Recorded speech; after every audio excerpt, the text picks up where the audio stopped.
जी general साहब, मैं साहब। एक और डायमेंशन से हवाले से पूछना चाहता हूँ। ये तो है, अब देखें ना, वहां अंदर तहरीकें शुरू हो सकती हैं, क्योंकि मोदी साहब ने जो ये सब कुछ किया है वो इसलिए किया है। देखे ना, सारी तरक्की तो 2% में है। अदानी और जो अंबानी है वही तरक्की कर रहे हैं, वरना तो गुर्बत और इसकी जो जिल्लत है वो उधर भी देख लें, इधर भी देख लें। मगर सवाल मेरा ये है कि एक तो इंटरनेशनल एस्टेब्लिशमेंट भी जनरल साहब है ना, वो देख रहे हैं कि न्यूक्लियर आर्म्ड है, और दो इतना बड़ा 1.5-2 अरब आदमी यहाँ पे जो है वो रह रहा है, और यहाँ पे इतना बड़ा क्राइसिस पूरे ग्लोब को ले डूबेगा। Do you think you foresee any intervention international establishment की तरफ से कि भाई इंसान बनो मोदी साहब, अपने इलेक्शन जीतने के लिए 1.5 बिलियन लोगों को लुकमाए अजर ना बनाओ? जनरल साहब देखिए, बिल्कुल आप सही कह रहे हैं। अमेरिका के जो वज़ीर ख़ारजा हैं मार्को रूबियो, उसने पाकिस्तान के प्राइम मिनिस्टर से बात की है। हमारे वज़ीर ख़ारजा और डिप्टी प्राइम मिनिस्टर इसाक डार साहब ने पाकिस्तान में इस वक्त जो एक्टिंग एम्बेसडर हैं नाताली बेकर, उनसे एक तफसीली बातचीत की हुई है। हम पाकिस्तान से कॉन्स्टली इन टच में हैं। हम पाकिस्तान जो है चाइना से लगातार राब्ते में है, हमारे सऊदी अरेबिया से राब्ते हैं, हम P5 कंट्री से राब्तों में हैं। और एंटोनियो गुतरस ने पाकिस्तान के हक़ में बयान दिया है कि देखें, इल्ज़ाम मत लगाएं, खुद ही आप कंप्लेंट कर रहे हैं, इंडिया को कहा है, खुद ही आप जस्टिस बने हुए हैं, खुद ही फैसले कर रहे हैं, खुद ही चढ़ दौड़ने पे चढ़े हुए हैं। तो ये ऐसी बात इंटरनेशनल लेवल पे नहीं होती। तो राब्तों में तो हैं हम लोग। अब इसमें देखना यह है कि मोदी साहब जो है वो उनकी, क्योंकि ये पॉलिसी जो थी कि इस तरह से एक वार हिस्ट्रिया क्रिएट करें और कश्मीर वैली में मुसलमानों को बहाना बना के उन पर और जो जबरो सितम वगैरह करे, और वो 85,000 जो जैसे रिपोर्टेड है 85,000 हिंदू ला के वहाँ बसा दिए गए हैं और उनको प्रॉपर्टीज़ वहाँ ख़रीद रहे हैं, और मुसलमानों को जो चीज़ें ज़मीनें लीज़ पे दी थी 90 साल की, वो कम करके 40 साल पे ले आए हैं। तो ये सब चीज़ें आपस में इंटरलिंक्ड है। मोदी पे एक बड़ा प्रेशर है, और जैसे शुरू में मैंने कहा कि वो इसके लिए बड़ा चैलेंज होगा कि वो किस हद पाकिस्तान दुश्मन में जाने को तैयार है। और जैसे आप कह रहे हैं कि इंटरनेशनल इस्टेब्लिशमेंट बिल्कुल राब्तों में है, तो मेरा ये ख्याल है कि ओवरऑल सूरत हाल पे इंडिया एक फेस सेविंग ज़रूर चाहेगा, और वो फेस सेविंग मेरा अपना ख्याल है बॉर्डर क्रॉस नहीं करेगा, और स्टैंड ऑफ वेपन जैसे होते हैं BVR मिसाइल वगैरह, वो शायद दूर रह के कोई गात फायर कर दें, जो पाकिस्तान में जैसे पहले गिरे थे और कब्बा मारा गया था, इस किस्म का करने की कोशिश करेंगे। लेकिन अगर उन्होंने किसी किस्म की सीरियस कार्रवाई की तो उन्हें लेने के देने पड़ जाएंगे। जनरल साहब, ये जो आपने बड़ी इंपॉर्टेंट बात की है कि वो अपनी फेस सेविंग के लिए इतना सवार है कि वो उन्होंने रूस का दौरा मनसूख कर दिया है। उन्होंने कहा मैं दौरे पर नहीं आता, मैं इस वक्त जंग करूंगा। इस तरह के माहौल जो है वो बनाया हुआ है। दूसरी जानब हम देख रहे हैं कि भारत में जो अमीर लोग हैं वो भारत छोड़ना शुरू हो गए हैं। वहाँ के जो अदाकार हैं उन्होंने भारत छोड़ना शुरू कर दिया है। वहाँ के ताजर बरादरी जो है वो भारत छोड़ रही है। वहाँ के सियासतदान बहुत से जो हैं वो भारत छोड़ने को तैयार हैं और वहाँ यूरोप और दीगर ममालिक में पनाह लेने को तैयार हैं।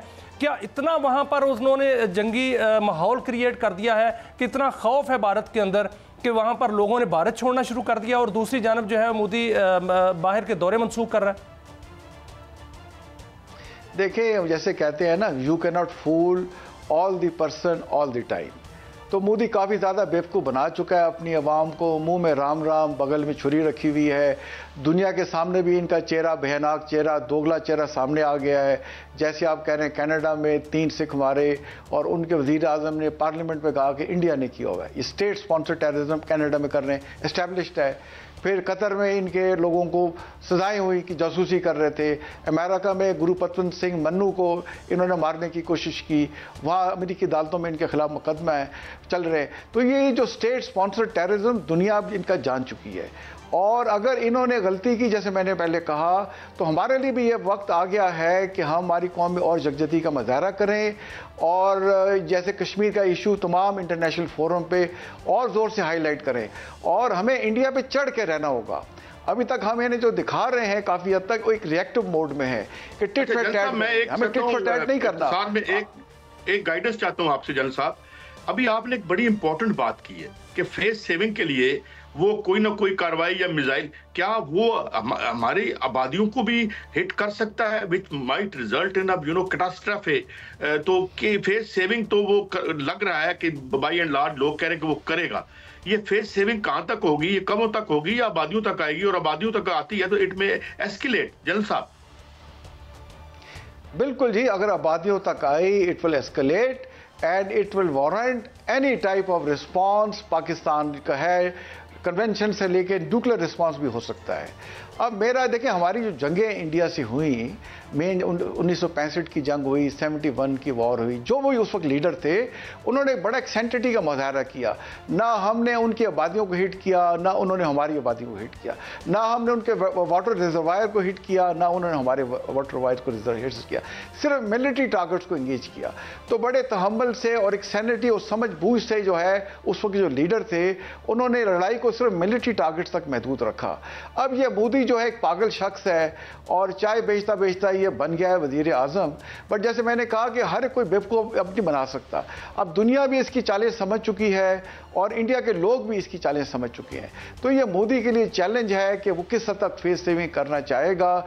मेरा ख्याल है जो इस वक्त इंडिया की इंटरनल सिचुएशन है, जिस तरह से वहाँ डिसेंशन है, डिविजन बढ़ रही हैं, जैसे शाहिद साहब ने कहा लोग छोड़ रहे हैं, तो मोदी को बहुत बड़ी कार्रवाई करने की पोजीशन में नहीं है।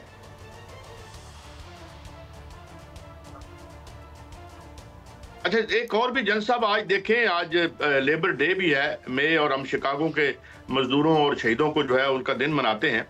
तो वहां पे अक्सर मैंने देखा है कि उनकी जो वर्किंग क्लास है वो बिल्कुल डिसएसोसिएट हो गई है। आपको याद होगा जल साहब कि तमाम बहुत बड़ी ट्रेड यूनियन का वहां पे बड़ी तादाद में है, और उन्होंने बीजेपी, कांग्रेस, सीपीआई सब पार्टियों से अलग होकर कहा है कि इनके लीडरों पर हमें कोई एतमाद नहीं है। और आज 25 करोड़ लोग वहां इस वक्त हड़ताल पर भी हैं। तो आप इसको कैसे देखते हैं? और बाई एंड लार्ज इसको मैं एक और सवाल को जोड़ दूं कि मैं एक जवाहरलाल नेहरू यूनिवर्सिटी के प्रोफेसर का लेक्चर सुन रहा था सोशल मीडिया पे, तो वो कहते हैं कि जितनी तरक्की है ये 2% के अंदर घूम रही है, जो 6-7% कह रहे हैं, बाकी 98% जो है वो बेचारे कख नहीं है उनके पास इंडिया में। तो डू यू सी कि इस तरह जिस तरह बांग्लादेश में हुआ है, इस तरह के अगर एस्केलेट करती है और लोगों पर विपदा पड़ती है, तो कोई मूवमेंट भी वहां बन सकती है इंडिया में? देखिए, इंडिया की जैसे मैंने कहा कि इनकी जो हुकूमत है उसको बड़ा सीरियस थ्रेट है। इनकी कोलिशन गवर्नमेंट सिर्फ 32 सीटों से पड़ी हुई है, और जिस दिन पहलगाम इंसिडेंट हुआ तो उससे अगले दिन ये बिहार में जाके इन्होंने इलेक्शन कैंपेन की, क्योंकि बिहार में अक्टूबर नवंबर इस साल में इलेक्शन अनाउंस हुए हैं और बिहार की 40 सीटें हैं इन लोकसभा में। तो 32 सीटों से तो इनकी सिर्फ हुकूमत कायम है, और अगर बिहार के सारे सीटें अगर वो लोग छोड़ के और इंडियन नेशनल कांग्रेस के साथ मिल जाए तो इनकी हुकूमत टूट जाती है।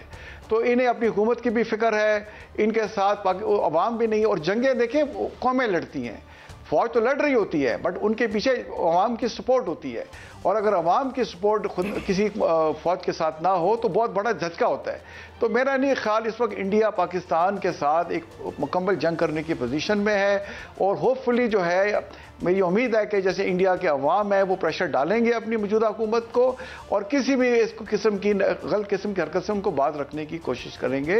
और उनको ये भी रियलाइज़ होना चाहिए कि पाकिस्तान एक बड़ा अमन पसंद मुल्क है, और हमने हमेशा कहा है कि हमारी जितनी भी कैपेबिलिटी है वो दफाई नौयत की है। हम कभी इंडिया पे हमला नहीं करेंगे, बट अगर इंडिया ने जुर्रत की हम पे हमला करने की तो हमारा जवाब जो है कन्वेंशन से न्यूक्लियर किसी किस्म की हम कर सकते हैं, और वो इंडिया से एक स्टेप बढ़ के होगा। नहीं जन साहब, हम तो लेकिन देखने में आया है कि भारत के अंदर इंसानी तारीख की सबसे बड़ी तहरीकें जो हैं वो देखने को मिली हैं। इतनी बड़ी तहरीकें जो हैं वो दुनिया के किसी जगह पर नहीं देखने को मिली जितनी भारत के अंदर जो तहरीकें पैदा हो गई हैं और हो चुकी हैं। किसान सड़कों पर हैं, मजदूर सड़कों पर हैं, क्लियर सड़कों पर है, कश्मीरी नफरत करते हैं, सिख जो हैं वो नफरत करते हैं। वहाँ पर मणिपुर में जो है वो बहुत बड़ी तहरीक सामने आई है, बाकी मुल्क के अंदर आग लगी हुई है। तो और मैं यहाँ तक कि उनके जो आर्मी के जनरल्स हैं उन्होंने अपनी फैमिलियाँ बाहर भेजनी शुरू कर दी हैं। क्या उनको अंदरूनी खतरा है इतना बड़ा कि अंदर से जो है वो ये सारी तहरीकें फूट पड़ेंगी और भारत अंदर से टूटने का खदशा है? देखिए, ये सारी तमाम जो आपने खदशात जाहिर किए, इसके अलावा मैंने कुछ अपने इसमें आपसे बातचीत में आपको हाईलाइट किए हैं कि बाहर के इलेक्शन, कश्मीर में सिचुएशन, खालिस्तान की मूवमेंट और फॉल्स फ्लैग ऑपरेशन, जब भी कोई वीवीआईपी वहाँ आता है जैसे जेडी वाहिद साहब आए थे, तो इन तमाम चीज़ों ने मिला के इन्होंने फॉल्स फ्लैग ऑपरेशन किया है। तो इतनी ज़्यादा कमज़ोरी जो आप हाईलाइट कर रहे हैं, जब उसके एक मुल्क में हो तो वो उसको सूट नहीं करता कि वो वॉर पे जाए। तो इसलिए मैंने पहले भी कहा कि ये मुनासिब मौका इंडिया के लिए नहीं है कि वो किसी किस्म की फुल स्केल वॉर पाकिस्तान के खिलाफ करे।